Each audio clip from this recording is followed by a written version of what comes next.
News వరకట్న వేధింపులకు మరో మహిళ బలైన ఘటన విజయవాడలో చోటు చేసుకుంది. 4 రోజులు మృత్యువుతో పోరాడి లక్ష్మీ ప్రియాంక చనిపోయింది. శ్రీనివాస్ అనే వ్యక్తితో 2 ఏళ్ల క్రితం ₹1 కోటి కట్నం ఇచ్చి పెళ్లి చేశారు పేరెంట్స్. 2 ఏళ్లుగా అదనపు కట్నం ఇవ్వమంటూ అత్తామామల వేధించారు.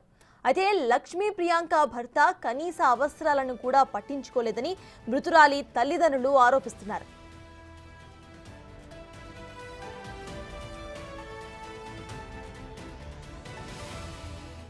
మరిన్ని డీటెయిల్స్ ను మా ప్రతినిధి సాహిత్య అందిస్తారు. పాల్పడింది. అయితే నిన్న రాత్రి విజయవాడ తీసుకొచ్చిన నేపథ్యంలో ఆమె చనిపోయిందని నిర్ధారణ చేశారు. ఇక్కడ డాక్టర్స్ అండ్ పోలీస్ డిపార్ట్మెంట్ అంటే నందిగామ స్టేషన్లో కూడా దీనిపై కేసు నమోదు చేశారు. అసలు దేనికి ఆమె సూసైడ్ చేసుకుంది ఏంటి, ఆమె కుటుంబ సభ్యుల్ని అడిగి తెలుసుకుందాము. మా చెప్పండి సార్, ఏంటి ఏమైంది అసలు?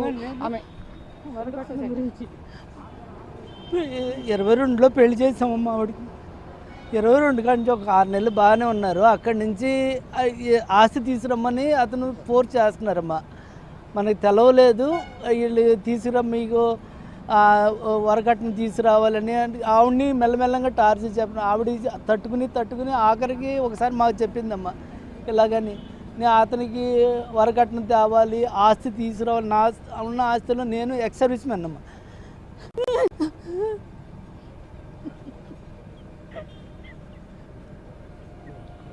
చూడొచ్చు ఎంత బాధగా విలపిస్తూ ఉన్నారో. ఆమె తల్లిదండ్రులు అయితే కనుక ఇక్కడే ఉన్నారు, సిస్టర్ కూడా ఇక్కడే ఉన్నారు. ఏదైతే పెళ్లి చేసిన 2 సంవత్సరాలకే బిడ్డ చనిపోయింది అంటే ఖచ్చితంగా నేను ఉన్న దాంట్లోనే అతను నా ఆస్తిలో సగం ఇవ్వాలని, అతనికి అపార్ట్మెంట్ కొనాలని అత్త, వాళ్ళ మామ, భర్త ముగ్గురు మెల్లమెల్లంగా ఆవిడని టార్చర్ మొదలు పెడుతున్నారమ్మా. ఆఖరికి చనిపోయే ముందు 2 రోజుల నుంచి ఆవిడకి ఫోన్ ఇవ్వకోకుండా వాళ్ళ అమ్మతోటి మాట్లాడినివ్వకోకుండా ఇబ్బంది పెట్టేసి ఆఖరికి ఫోన్ చేసిందండి మీకు చనిపోయే ముందు 2 రోజులు. వాళ్ళు ఫోన్ తీసుకోకుండా వాళ్ళు హ్యాండ్ ఓవర్లో పెట్టుకుని తల్లి, కొడుకు, వాళ్ళ భర్త, వాళ్ళ నాన్నగారు వీళ్ళు ముగ్గురు కలిపి అసలు ఫోన్ ఇవ్వకుండా తల్లితో మాట్లాడినా బతికేదమ్మా. ఆఖరికి ఎంత నీచంగా అంటే ప్యాడ్స్ కొనుక్కున్నాను కూడా మెమ్మ మీ నాన్న అడిగి ప్యాడ్స్ కొనవలేదు, నా దగ్గర డబ్బులు లేవు, నీ డబ్బులుంటే కొనుక్కోమని చెప్పాడు. మా పిల్ల నీ దగ్గర డబ్బులుంటే కొనుక్కు తెచ్చుకుని పెట్టుకుంది. ఆ రోజుకి 3వ రోజు నా కూతురికి 3వ రోజు అలా అయింది. నా కూతురు బాధలు డబ్బు అని పీల్చుకున్నాడు. ఎంత డబ్బు ఇచ్చినా చాలేదు. నా బిడ్డ నా కాకుండా కట్నం పెళ్లి చేసేటప్పుడు ఎంత ఇచ్చారండి? బాగానే దగ్గర ₹1 కోటి భూమి ఇచ్చానమ్మా. ఒక 3 లక్షలు క్యాష్ ఇచ్చాను. 15 కాసులు బంగారం పెట్టా. ఒక 6 నెలల వరకు ఇదిగోన్నాడు. మెల్లంగా మొదలు పెట్టాడమ్మా. ఇంకా ఆయన్ని ఇది తీసుకురా, మీ ఇంటికాడ నుంచి తీసుకురా, మీ నాన్న ఆస్తిలో సగం తీసుకురా, అలాగని ఇది పెట్టారమ్మా. పెట్టిన తర్వాత ఆఖరికి చనిపోయే ముందు కూడానే టార్చర్ పెట్టేసి ఆవిడ చనిపోయే ముందు కూడానే వాళ్ళ బాబాయ్తో చెప్పి ఇలాగ ఏడ్చిందమ్మా. నన్ను ఇలాగా మాట్లాడినిచ్చిన ఇలా జరిగేది కాదమ్మా. ఒక్కసారి మీ ఫోటో చూస్తే మీకు ఎంత బాధపడుతున్నారో మనం చూడొచ్చు. అయితే చనిపోయే ముందు కూడా నా కూతురు నాతో మాట్లాడడానికి ప్రయత్నించింది అని చెప్పి చూపించండి, కెమెరాకి చూపించండి. చూడొచ్చు అతను ఎవరు తీశారండి ఇది? భర్త ముందు ఆమె సూసైడ్ చేసుకోవడానికి నిప్పంటించుకున్నప్పుడు కూడా ఆపే ప్రయత్నం కూడా చేయలేదు. ఎంత ఘాతుకానికి పాల్పడ్డారో ఇక్కడ మనకి క్లియర్ కట్గా అర్థం అవుతా ఉంది. చూడొచ్చు ఈ వీడియో తీయడం కానీ ఫోటో తీయడం కానీ చేశారు తప్ప అమ్మాయిని కాపాడే ఉద్దేశం ఎక్కడ కూడా వాళ్ళకి కనపడలేదు. ₹1 కోటి కట్నం ఇచ్చినప్పటికీ కూడా రాక్షసుల్లా మీద పడి ఆ అమ్మాయిని టార్చర్ పెట్టినట్టుగా కూడా తల్లిదండ్రులు చెప్తా ఉన్నారు. ఆఖరికి పర్సనల్ పనులకి కానీ చిన్న ₹100 కావాలన్నా కూడా వాళ్ళనే అడగాల్సిన సిచ్యువేషన్ అవుతుందని చెప్పి అతను ఏం చేస్తాడమ్మా? అసలు మీ అల్లుడు మీరందరూ ఎంక్వైరీ చేసి పెళ్లి చేయలేదా? చేసామా. సాఫ్ట్వేర్ అన్నారు, ఉద్యోగం ఉంది, అలాగే ఏం ఆస్తుందని కూడా మేము అడగల. మాకు ఏదో ఉద్యోగం ఉంది, మిగతా పిల్లలిద్దరు కూడా సాఫ్ట్వేర్ ఇదేనా హైదరాబాద్లోనే ఉంటారు. వీళ్ళు అని చదువుకున్నాడు కదా, నాకు 3 ఆడపిల్లలు ఉద్యోగం చేస్తున్నాడండి వాళ్ళు. కానీ అతను వర్క్ ఫ్రమ్ హోమ్ అని వాళ్ళ అమ్మ దగ్గర ఉంటాడు. వాళ్ళ అమ్మ నాన్న అతను కలిపి కట్టం గురించి మెల్లమెల్లంగా ఏది లాగటం మొదలు పెట్టారమ్మా.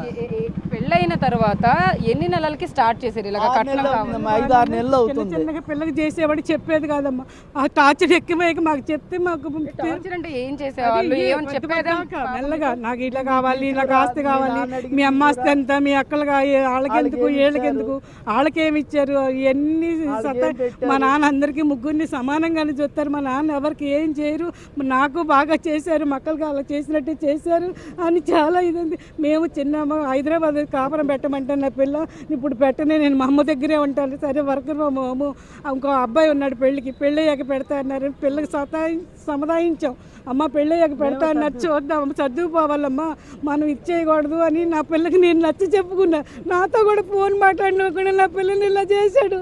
ఫోన్ మాట్లాడితే బతికేదాన్ని అక్క, ఇలా చేసుకునేదాన్ని కాదక్క. నా పిల్ల ఏడ్చింది, నా పిల్ల మా కాకుండా చేశాడు.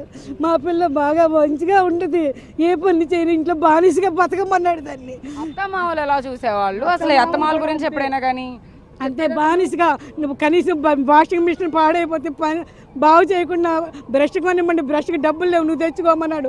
కూరలు దమ్మన్నా మా నాన్న అడుగు, నీకేం కాదు మా నాన్న అడుగు, భర్త నిన్ను అడుగుతాను, మీ నాన్న ఎందుకు అడిగితే కాదు మా నాన్న మా అమ్మని అడుగు, మా అమ్మని ఏమన్నా అంటున్నావు అంటే మేము ఊరుకోం. ఎంత పని ఇంట్లో నా పిల్ల బంగారంలాగా పెరిగి మేమేం పనులు చేయించలా, పనులు వచ్చు నేర్పించాం. అయినా నా పిల్ల చేసింది, అంట్లు కానించి ఇల్లు కానించి బట్టలు కానించి ఇల్లు దులుపుతం కానించి అన్నీ చేసింది. మేము కూడా అమ్మ చదువుకోవాలమ్మా కొంచెం అబ్బాయి భర్త మాత్రం బాగా ఇది బానిసలాగా బతకాలి నా దగ్గర, నేనేం చెప్తే చెయ్యాలని బాగా హింసించాడమ్మా. మా అమ్మ చెప్పిన మాట నువ్వు వినాలి, మా అమ్మ చెప్తే చెయ్యాలి, నువ్వు బానిసలాగానే ఉండాలి మా ఇంట్లో అని చెప్పాడమ్మా. ఏం చెయ్యవమ్మా? ఎంతలా ఏడుస్తున్నారో మనం కల్లారా చూస్తూ ఉన్నాము. 3 పిల్లలని చెప్తూ ఉన్నారు. వీళ్ళకి ఫస్ట్ తన సిస్టర్ కూడా ఇక్కడే ఉన్నారు మనతో. మీతో మాట్లాడడానికి ప్రయత్నించారా లక్ష్మీ ప్రియాంక ఎప్పుడైనా కానీ ఇలా ఇబ్బంది పెడుతున్నప్పుడు? చెప్పారండి. ఒక 6 months నుంచి తను చెప్తుంది, తిని ఇట్లా చేస్తున్నాడు, నన్ను బ్యాక్ సైడ్ బాగా ఇసుకిస్తున్నాడు అని. కాకపోతే పెద్దలతో మాట్లాడి చెప్దాం అన్నట్టు అందరితో మీటింగ్ పెట్టించి చెప్పించాము. తీసుకెళ్ళాడు 1 month బ్యాక్. కానీ ఇంతలాగా టార్చర్ పెడతాడని తర్వాత అనుకోలేదు. ప్రియాంక ఏం చదువుకుంది అని తను ఏమైనా జాబ్ చేస్తుందా? లేదండి, తను జాబ్ చేయలేదు, తను డిగ్రీ డిస్కంటిన్యూ చేసింది. తనకి అదే మెయిన్ ప్రాబ్లం. సో మీ అక్క వర్క్ చేస్తుంది, నువ్వు చెయ్యట్లేదు, సో మీ నాన్న ఆస్తిలో నీకు ఏమీ రావట్లేదు అని నాకు ఎక్కువ పార్ట్ ఇది ఆస్తి ఎక్కువ కావాలి, మీ అక్క కానీ తక్కువ ఇవ్వాలి, నీకు ఎక్కువ ఇవ్వాలి అన్నది మెయిన్ పాయింట్తో తను వెనకాల బిచ్చింగ్ చేస్తున్నాడని మాత్రం చెప్పింది చాలాసార్లు. కానీ తను పట్టించుకోవద్దు, మళ్ళీ మమ్మీ డాడీ చూసుకుంటారన్న ఇది చెప్పి తను సముదాయించాం. కానీ ఇంట్లో చేస్తాడని నెవర్ ఎక్స్పెక్టెడ్ అండి, అస్సలు ఎక్స్పెక్ట్ చేయలేదు. అండ్ నేను ఆ పిల్లని అలాగా ఒక్కదాన్ని వెళ్ళిపోవడం కూడా నేను చూడలేదు, తట్టుకోలేకపోతున్నాను. వెళ్ళే ముందు కూడా చెప్పింది, అక్క నేను చచ్చిపోదాం అనుకోలేదు, ఫోన్ ఇచ్చి ఉంటే చచ్చిపోయేదాన్ని కాదు, అసలు అలా చేసుకుని బయటపడుతున్నా. ఫోన్ ఏం లేదండి అంటే ఫోన్ ఉన్నా కూడా లాగేసుకున్నారా? ఎప్పుడు స్పీకర్లోనే, పెళ్ళైన కానీ స్పీకర్లోనే మాట్లాడాలి, నువ్వు విడిగా మాట్లాడడానికి లేదు. ఎవరితో మాట్లాడినా అనుమానించడం, బాయ్స్ ఎందుకు మాట్లాడుతున్నావు, బాయ్స్ ఎవరు లేరు కదా, లేరండి, బాయ్స్తో ఎందుకు మాట్లాడుతున్నావు, వాళ్ళకి నీకు వాళ్ళందరినీ పెట్టి మీటింగ్ పెట్టి నాకు కన్ఫర్మ్ చేయి, వాళ్ళతో ఏం కనెక్షన్ లేదని ఇలాగ తన క్యారెక్టర్ని బ్యాడ్ చేయడం, వేరే వాళ్ళ గురించి ఆస్తి గురించి ఇవి బాగా ఇసుకిచ్చేసాడు. తన టార్చర్ తీసుకెళ్ళున్నారమ్మా. ఇప్పుడు వాళ్ళ అత్త మామలు కానీ హస్బెండ్ కానీ ఇక్కడికి వచ్చారున్నారా? నాకు తెలిసిన ఇన్ఫర్మేషన్ ప్రకారం తన ఇన్సిడెంట్ అయిన కాడి నుంచి వాళ్ళ అత్త మామ తను చూడలేదు. వాళ్ళ హస్బెండ్ వెళ్ళి చూస్తున్నాడు కానీ వాళ్ళ అత్త మామ ఎప్పుడూ చూడలేదు. ఇప్పుడు దాకా హాస్పిటల్లో ఉన్నారు 2-3 days, కానీ పిల్లని చూడలేదు. పిల్లని చూసి నిన్న కూడా అతని వెళ్ళి ఎందుకు అలా చేసావు, నీ వల్ల నాకు ఇబ్బంది అవుతుందని చెప్పి అన్కాన్షియస్ ఉన్న బేబీని పాపని అడిగాడంట. వెంటనే సిస్టర్ వచ్చి నువ్వు అసలు పేషెంట్ కాన్షియస్ స్టేట్లో చూసావా, అసలు ఏ స్టేట్లో ఉంది, స్టిల్ అట్లాంటి క్వశ్చన్స్ అడుగుతున్నామని గెంటేశారంట. అంతవరకు ఇన్ఫర్మేషన్ ఉంది. చూడొచ్చు ఎంత క్రూరత్వంగా అయితే అత్త మామలు తన కట్టుకున్న భర్త కూడా ఎంతలా ప్రవర్తించారో మనకు అర్థమవుతా ఉంది. అయితే తన హాస్పిటల్లో ఉన్నప్పుడు కూడా అంటే వాళ్ళ ఆగడాలు బయట పడతాయన్న నెపంతోనే వాళ్ళు బయటికి రాలేదా, చూడలేదా?